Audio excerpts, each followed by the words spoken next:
you will destroy the country and you cannot even postulate an answer. Why? Bakit nasira ang Pilipinas?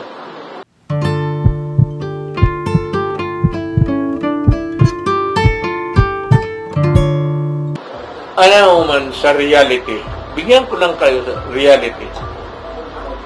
Nandyan yung mga missile ng Amerikano, kaharap sa China.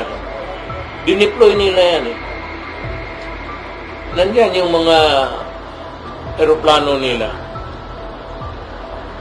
Kaya kung magkagera, siyempre, itong mga Chinese, ang unang tatamaan nila o maunahan nila yung mga missile pati yung mga basin militar. Nasaan? Sa Pilipinas. Pagka pumutok yan, hanggang Cagayan ata ang mga missile.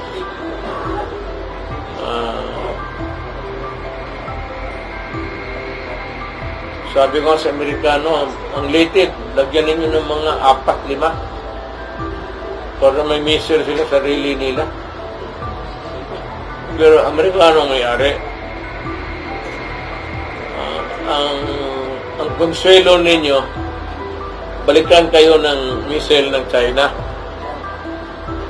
Kaya yan it's a utter devastation for no reason at all.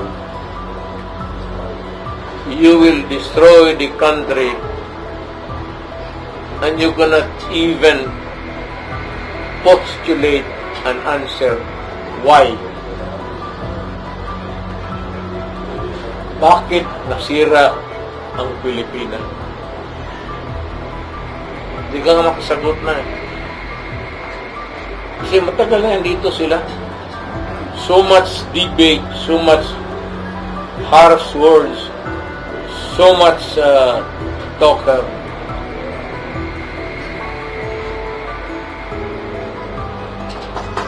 Dumaan pati Follow-up lang, sir. Sir, do you agree that Philippines should pursue as much as possible an independent foreign policy?